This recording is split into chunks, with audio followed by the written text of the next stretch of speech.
Hello, my name is Juan. Welcome to Unwind Sessions, where right after my shift, I give the highlights of my workday and hope to do so live with a Q&A right after.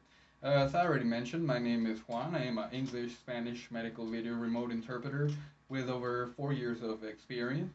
Today is March 22nd, 2021. And to begin, first of all, I would like to correct myself from one of last week's videos when I actually said that the new word of the day was serosa, and the translation is actually the same, serosa, but I mentioned that the translation was actually pronounced cerrosa. So that is a mispronunciation of the R. It's supposed to be a soft R, serosa, not cerrosa, which reminds me of a Harry Potter. I don't know if we have any Harry Potter fans out there, when Hermione says it's Leviosa, not Leviosa, or something like that. I don't remember. Not much of a Harry Potter fan, but I remember that thing. So let's get right to it. Today I had 32 calls. Uh, the mix between phone calls and video calls, I would say it was a little bit more of video calls than phone calls. But it was a pretty nice day. A lot of hold time, a lot of wait, so it was not that tough. And yeah, well, let me tell you about my workday now, the rest of the workday. Uh, Today there was a lady that couldn't hear me right after I gave my introduction and everything. The lady said, "Ah, no te escucho," which is I cannot hear you. So I just told the lady, the nurse or the medical provider that was there, to put the iPad closer to the lady. That way we could hear each other and not have to ask for so many repetitions. This is a downside of a video remote interpreter, that sometimes the audio will not be perfect and you are going to have to ask the provider or the person that is handling the iPad or whatever you're on, phone, computer, uh, to actually go ahead and fix it, put it closer to the person, or just anything that might be going on, so that your session can be as smooth as it can be. Another thing that happened today was that this gentleman couldn't speak. I have no idea what happened to him, and they didn't tell me what happened to him. But the gentleman was non-verbal. Non-verbal. He was not speaking. He couldn't even say a word or anything. So, in order to overcome this, the I think it was a therapist that was seeing him. The therapist told him, for yes, raise your left arm. For no, raise your right arm. Or if you're feeling pain, please raise both arms. So this, I don't know if this had ever happened before. I think it has, because it just seems like it could be so common. But I don't know. I honestly don't remember if it had happened before. So that was something quite unique of today's session. Another thing that happened to me today was that the lady or the provider, I really don't remember.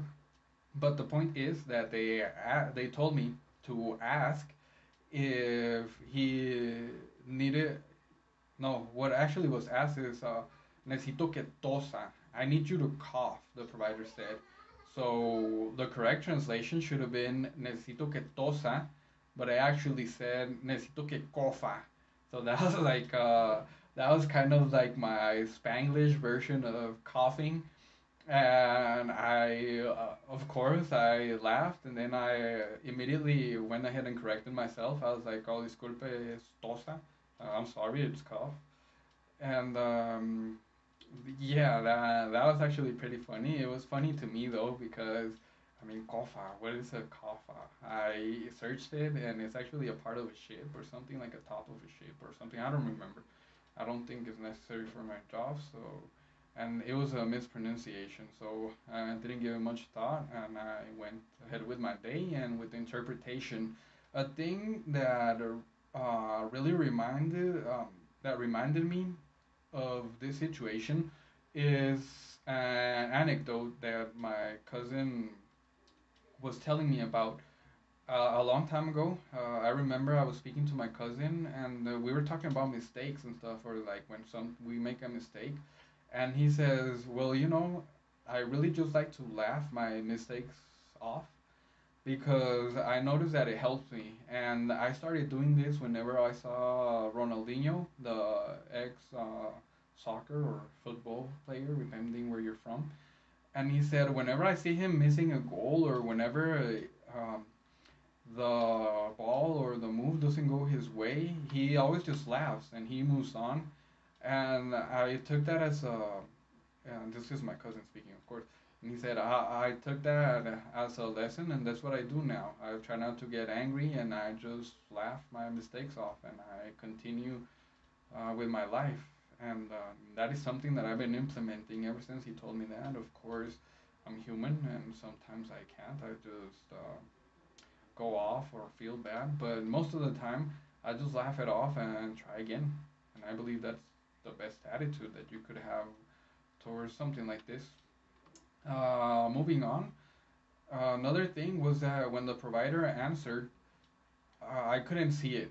So I asked immediately. I said, "I'm sorry, but I am not able to see anybody on the screen. It is completely dark. Is this intentional, or can we go on with the call? Or do you need me to fix it or something?" I don't remember what it said, but I usually just say, "Is this intentional or not?" And then the lady said, "Oh no, yeah, we've been having this problem for a while, so don't worry about it. As long as you can hear us and you can interpret it, and go ahead with your call." And yeah, so I did, and I had a new word today. The funny thing, it was not just a new word for me. It was actually a new word for the medical provider as well that was working in the ER. And the word is phimosis in Spanish. In English is phimosis, phimosis, Phimosis, phimosis. And it is defined as the inability to retract the skin, the foreskin or prepuce of a covering. I'm sorry. Let me try that again. Phimosis is defined as the inability to retract the skin, foreskin, or prepuce. I've never heard that word. I know in Spanish it's prepucio. Never, didn't even know it existed in English. All right, so moving on, covering the. Oh, God damn it. Let me try this again. Phimosis is defined as the inability to retract the skin covering the head of the penis. I just skipped the hard word. And the lady, the patient's, the person that was there with the patient let the provider know that he was diagnosed with this phimosis, and I had the provider spell it for me so that I could interpret. Then I said phimosis, and she was clueless still. She had to look it up in Google. So of course, the even the medical providers are not going to know every word, or every medical condition, and you are not expected to do so either. So let this be a lesson to you. I mean, you're not supposed to know every word, but like simple words, you are supposed to know. It's okay to have a brain fart every once in a while, and no one is going to treat you bad for it or make you feel bad. You can even have a laugh depending on how you go about it. But yeah, I mean, this is a clear case that sometimes the medical providers will not even know a word, and it will probably be new to them too. And you don't have to feel bad, and always ask for a clarification or a certain or a different way, a synonym of saying the word. Or if you can, if you're like remote in front of a computer, then you can always ask for the spelling and you can always look it up. That way you know the correct translation. And well, I believe that was pretty much it for my day. It was a pretty good day, like I said. Not that um, it was not that hard. Pretty easy calls today. Just those things that happened. Uh, all right, and before I leave today, I would like to invite you to ask questions now. Put it down in the comments, and I will answer them in tomorrow's video. Tomorrow's video, I believe it will be shorter because I will only be working like 5 hours because I have to go sit at the bank. But I will be here. I will be here for sure this whole week, Monday through Friday, like I mentioned, from 6 p.m. to around 6:20 p.m. Mountain Time. I know this doesn't mean anything right now because I'm actually publishing the videos in Patreon, and they're just for Patreon right now.